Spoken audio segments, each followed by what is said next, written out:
So, students, today we are going to discuss the questions and answers of chapter number 3, Ranga's Marriage by Masti Venkatesh Iyengar. And your first question comes from the category Reading with Insight. And let us understand the first question.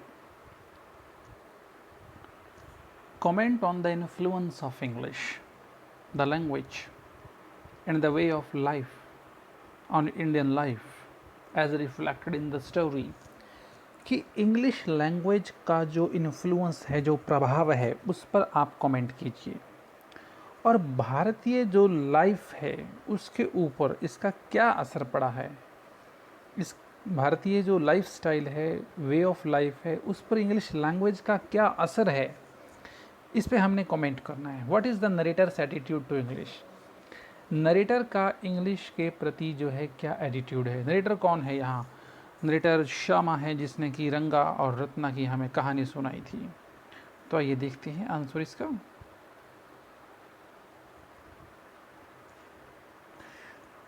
The way the story Ranga's marriage is set in a village Hoshahali which was in erstwhile Mysore state. कि Ranga's marriage जो कहानी है इसकी location होशाहाली गांव में है जो कि पुरातन समय का मैसूर स्टेट हुआ करता था। In those days there were very few people in Hosahalli who knew English. उन दिनों जो है होशाहाली में बहुत कम ऐसे लोग थे जिनको इंग्लिश आती थी।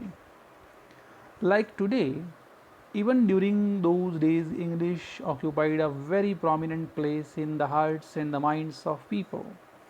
आज की ही तरह जो है उन दिनों भी इंग्लिश का एक बहुत ही महत्वपूर्ण रोल था लोगों के दिलों में और उनके दिमाग में।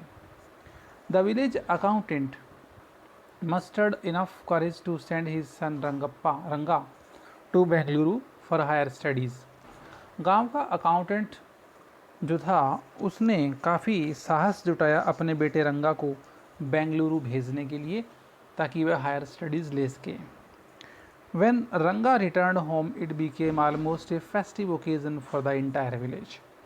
जब रंगा घर वापस आया तो पूरे गांव के लिए ही यह एक त्योहार जैसा अवसर बन गया था और लोग उससे मिलने के लिए आए। People had a lot of respect for Ranga because he knew English, which was very precious commodity, but very few people in the village knew English. लोगों के अंदर रंगा के लिए बहुत इज्जत थी क्योंकि रंगा को इंग्लिश आती थी और ये उस समय एक बहुत ही कीमती चीज़ हुआ करती थी, बहुत ही महत्वपूर्ण चीज़ हुआ करती थी, प्रेशियस कमोडिटी, महत्वपूर्ण चीज़। परंतु बहुत कम लोग गांव के अंदर इंग्लिश जानते थे। Even a simple word in English like change was not heard of. गांव के लोगों ने तो सिंपल इंग्लिश का जो वर्ड होता है चेंज, वो भी नहीं सुन रखा था उस समय। When Rama Rao's son uses this word, even the narrator could not understand. अब जब रामा राव के बेटे ने चेंज शब्द का जो है प्रयोग किया तो नरेटर भी उसको समझ नहीं सका। He had to ask रंगा the meaning of the word. उसे रंगा से इस वर्ड का मीनिंग पूछना पड़ा। The author in his narration shows that, इस कहानी के अंदर ऑथर ये बात जो है दिखाता है कि he has a positive attitude towards English, कि इंग्लिश के प्रति उसका जो एटीट्यूड है बहुत ही पॉजिटिव है। But he also asserts that learning a foreign language or knowing it need not affect our tradition and culture. परंतु वो ये बात भी जो है कहता है कि जो फॉरेन लैंग्वेज होती है उसको सीखना, उसको जानना जो है अच्छी बात है, लेकिन इससे जो है हमारी ट्रेडिशन और कल्चर के ऊपर इसका कोई भी इफ़ेक्ट नहीं आना चाहिए। This is evident by the emphasis on Ranga wearing the sacred thread and doing namaskaras to the elders. अब ये बात बिल्कुल स्पष्ट है, एविडेंट स्पष्ट होती है इस प्रभाव से, जो प्रभाव रंगा पर पड़ता है कि रंगा ने जो है इंग्लिश सीखने के बाद भी अपना जो वो पवित्र धागा होता है जिसे जनेऊ बोलते हैं वो अभी भी पहना हुआ है और वो अपने बड़ों को जो है नमस्कार करता है। तो कहने का मतलब ये है कि रंगा ने इंग्लिश ज़रूर सीखी, हायर नॉलेज भी, स्टडीज़ भी की, लेकिन उसने अपने अच्छे संस्कार जो इंडियन ट्रेडिशन और कल्चर और वैल्यूज़ हैं उनको नहीं छोड़ा। सेकंड क्वेश्चन हम करने जा रहे हैं, astrologers perceptions are based more on hearsay and conjecture than what they learn from the study of the stars। जो ज्योतिषी होते हैं उनके जो भविष्यवाणियाँ होती हैं वो ज़्यादातर सुनी सुनाई बातों पर आधारित होती हैं। हियरसे का मतलब सुनी सुनाई बात, कंजेक्चर्स और उनकी बातें आधारित होती हैं अनुमानों पर। कंजेक्चर का मतलब होता है गैस करना, अनुमान लगाना। यानी कि ज्योतिषी जो है ज़्यादातर सुनी सुनाई बातों पर और अपने अनुमानों पर आधारित भविष्यवाणियाँ करते रहते हैं। Then what they learn from the study of star, वो अपने स्टार्स की स्टडी से इतना नहीं सीखते जितना कि वो सुनी सुनाई बातों के आधार पर भविष्यवाणियाँ दे देते हैं। तो आपको कहानी के हिसाब से कमेंट करना है कि इस कहानी में ऐसा कहाँ होता है, क्यों होता है, किस तरह से होता है।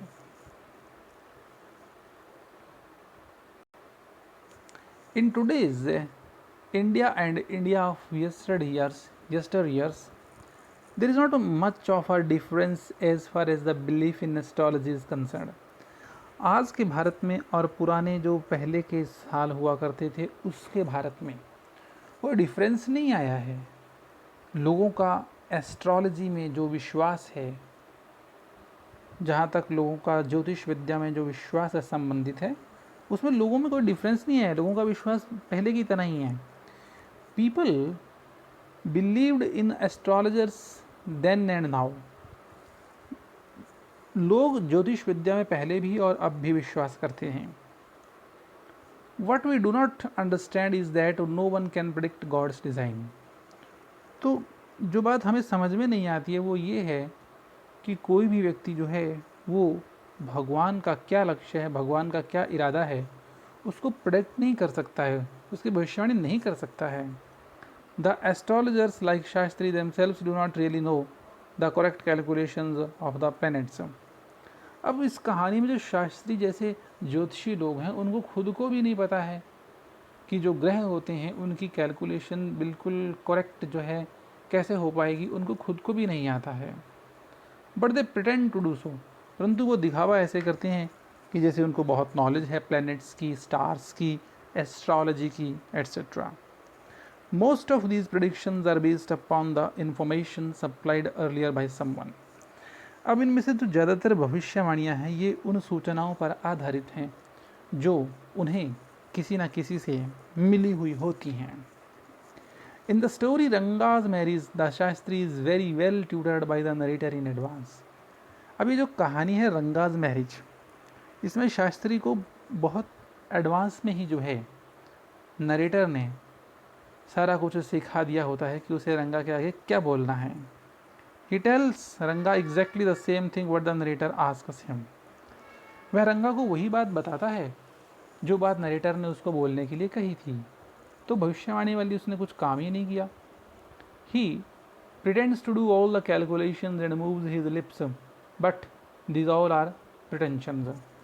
अब जो ज्योतिषी है यहाँ पर शास्त्री, वो ये ड्रामा करता है कि वो कुछ कैलकुलेशन कर रहा है, अपने होठ हिलाता है और कुछ ड्रामेबाजी करता है जैसे वो किसी भविष्यवाणी का अंदाज़ा लगा रहा हो, परंतु एक्चुअली में वो ऐसा कुछ भी नहीं कर पा रहा होता।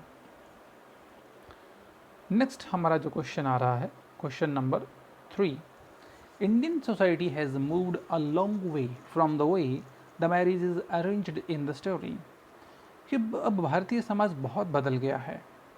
जिस तरह से जो है शादियों का अरेंजमेंट किया जाता है उसमें काफ़ी बदलाव आ गए हैं। तो वो कैसे हैं ये हमें बताना है। In the story Ranga's marriage, the entire process of choosing a bride for Ranga is based upon the system which was followed long back in our country। Ranga's marriage नाम की कहानी के अंदर रंगा के लिए दुल्हन ढूंढने की जो प्रक्रिया है वो बिल्कुल उसी सिस्टम पर आधारित है जो कि लंबे समय से हमारे देश के अंदर चली आ रही है। Now the scenario has changed completely. अब जो है हालात, अब जो है परिदृश्य पूरी तरह से बदल गया है, यानी कि अब उतना वैसा नहीं होता। Rarely marriages happen at a young age. अब तो शादियाँ छोटी उम्र में बहुत कम होती हैं। People have become conscious about the fact that if the marriage has to last, a certain sense of maturity is required. अब लोगों को भी इस बात का जो है ज्ञान होने लगा है कि अगर शादी को सफल करना है और लंबे समय तक चलाना है तो एक लेवल तक मैच्योरिटी का आना बहुत ज़रूरी है जिनकी शादी होनी है उनमें. And this maturity can be obtained through education only. और ये जो मैच्योरिटी है एजुकेशन के द्वारा ही जो है प्राप्त हो सकती है. When the boys and the girls decide to get married, they always make a conscious decision. अब जब लड़के और लड़कियां शादी करते हैं तो बहुत सोच समझ के जो है निर्णय लेते हैं. Nowadays in India, marriages take place after the girl and boy consent to do so.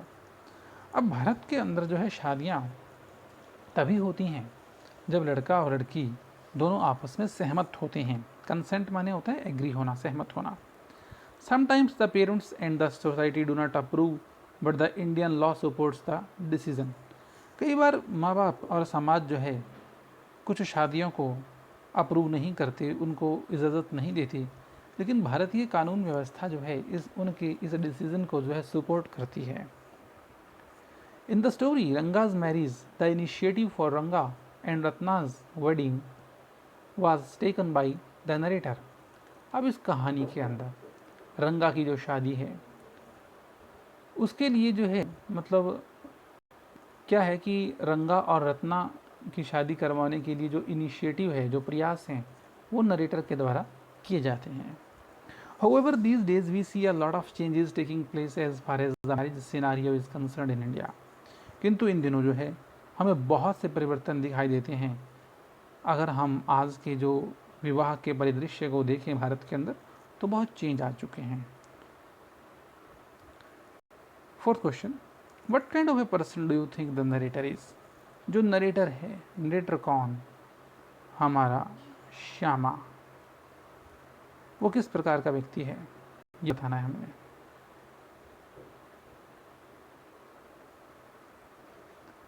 तो Shyama, a person who is too attached to his soil and his village, is the narrator of Ranga's marriage.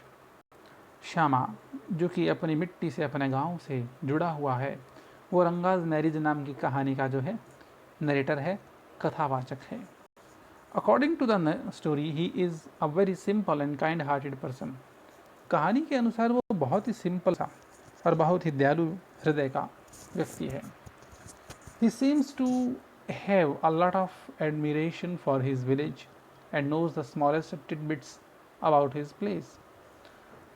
तो कहानी के अनुसार जो है वो बहुत ही simple kind hearted व्यक्ति है वो, और उसमें अपने गांव के लिए बहुत प्रशंसा भरी हुई है और वो अपने गांव की छोटी छोटी चीज़ों के बारे में बहुत ज्ञान रखता है. The narrator seems to have a clever perception and is a good जज ऑफ पीपल. नरेटर के अंदर जो है बहुत ही चतुराई जो है कि वो लोगों को बड़े अच्छे से जज कर सकता है. ही रियलाइजेज दैट रंगा is a good groom for Ratna. उसे इस बात का एहसास होता है कि रंगा जो है रत्ना के लिए एक अच्छा वर है, दूल्हा होगा. He then wastes no time and does everything for their marriages to be solemnized. तो वो जो है टाइम वेस्ट नहीं करता और हर कोशिश करता है कि उनकी मैरिज जो है, उनका जो विवाह है वो संपन्न हो सके. सोलमनाइज्ड का मतलब होता है विधि पूर्वक कोई चीज़ संपन्न होना. His efforts culminate in a happy ending.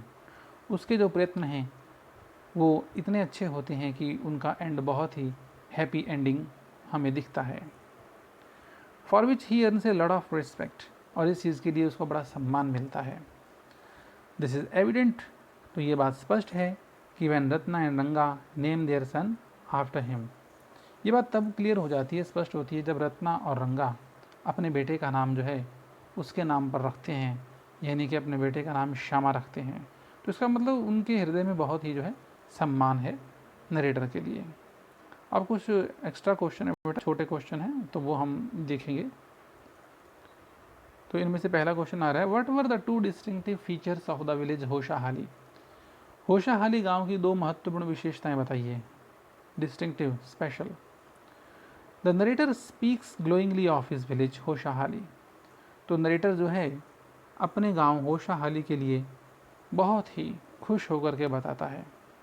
He lists a number of distinctive features of the place. वो इस जगह के बारे में कुछ बहुत ही महत्वपूर्ण विशेषताएं बताता है। It has a doctor who had travelled widely. इस गांव के अंदर एक डॉक्टर है जिसने बहुत ज़्यादा यात्रा कर रखी है। Then there are some special mango trees and a creeper growing in the village pond.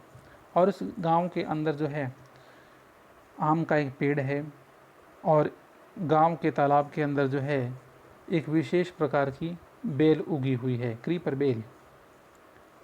Question number 2, why was Ranga's home coming a great event. Ranga का घर आना जो है एक बहुत बड़ी घटना कैसे बन गई। Ranga was the son of the village accountant. Ranga गांव के अकाउंटेंट का बेटा है। He was sent to Bangalore to study in an English school. उसे बेंगलोर भेजा गया ताकि वो इंग्लिश स्कूल में पढ़ के आ सके। People were very excited when रंगा रिटर्न होम आफ्टर 6 मंथ। 6 महीने बाद में जब रंगा घर वापस आया तो लोग बड़े एक्साइटेड हो गए उसे देखने के लिए। दे expected a big change in the boy. तो उनको लगा कि लड़के के अंदर बहुत बड़ा परिवर्तन आ गया होगा। So they rushed to his doorstep. इसलिए वो दौड़ करके उसके घर तक गए। His homecoming became a great event. इस तरह से जो है उसका घर आना एक बहुत बड़ी घटना बन गया गांव के लिए। तो हमारा जो नेक्स्ट क्वेश्चन है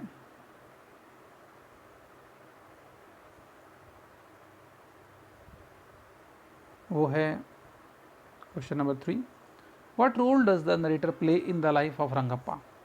नरेटर रंगप्पा की जीवन में क्या भूमिका अदा करता है।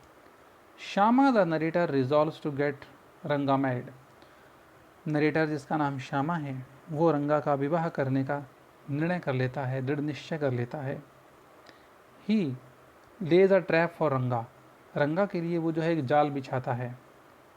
He invites both Ratna and Ranga to his house so that they see each other. अब वो रंगा और रत्ना दोनों को अपने घर पे बुलाता है ताकि वो एक दूसरे को जो है देख सके। There as the narrator had thought Ranga becomes attracted to Ratna. अब वहाँ जो नरेटर ने सोचा था वो ठीक वैसा ही हुआ। रंगा जो है रत्ना के प्रति आकर्षित हो जाता है। Finally the narrator manages to get them married. अंततः नरेटर जो है प्रबंध इस तरह से करता है कि उनके विवाह हो जाते हैं। Thus the narrator plays the role of a match maker. इस तरह से रिश्ता करवाने वाला का एक महत्वपूर्ण भूमिका नरेटर अदा कर देता है। Question number 4, what were Ranga's views on the selection of a bride and marriage in general. तो रंगा के क्या विचार थे दुल्हन को चूज करने के बारे में और विवाह के बारे में। रंगा के क्या विचार थे।